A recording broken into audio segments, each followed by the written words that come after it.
Ikaw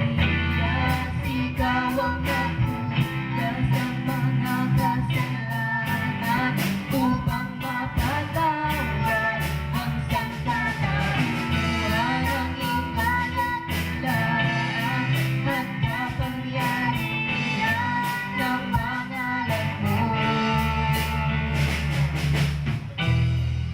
At iyong binigyan ng bigat ng kasalanan at sakit ng mga sugat para sa mapatawad ako sa mga kasalanan di ko kayang mabayaran para makanumbalik maitama ang lahat ng kamali o mapalang sa pamamagitan mo na lamang ko uwang-uwa tunay na kahulugan, buhay na katuruan na tungo sa walang hanggang liwanag at pag-ibig ng Ama sa kalangit. Lahat ng ginagawa mo para sa kalwalhatian ng pangalan mo sa puso mo. Pagharian mo ako, patawarin mo nawa sa mga kasalanan at ituro ang daan upang aking masundan ang saradong pangunawa at puso ko ay buksan magpasawalang hanggang sa kaitaas sa aking karangalan at papuri para sa iyong pangalan.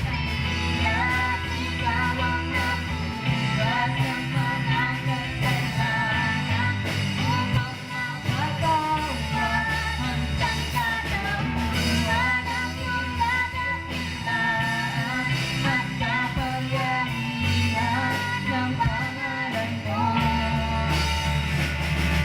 Ikaw ang liwanag sa gitna ng kadiliman, ikaw ang liwanag sa kaitaas-taasan, ikaw ang liwanag, buhay na walang hanggan, ikaw ang liwanag, Diyos na makapangyarihan. Lahat ng bagay sa mundo ay pag-aari mo, alipin mo ako sa ilalim ng pag-ahari mo. Ako ay iyong kawal, salita mo ang sandata, ang iyong pag-ibig at pagmamahal ay ang pag-asa, ang iyong gabayan siyang aking magsisilbing maluti. Ang pangalan mo isisigaw ko ng buong papuri, maghahari ang pag-ibig, hawak ko sa iyong kamay, tagumpay sa kamatayan, ikaw ay sa buhay. Sa pamamagitan mo nilikha ang lahat ng bagay, kaligtasan at pag-asa sa iyo nakasalalay simula at ang wakas o sa habang panahon. O Jesus, ikaw ang Panginoon ng Panginoon.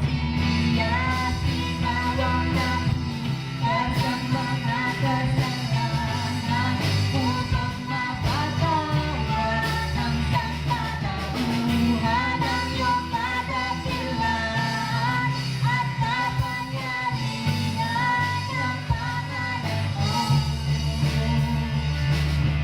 Sa paglipas ng mahabang panahon, mananatili ang iyong kadakilaan.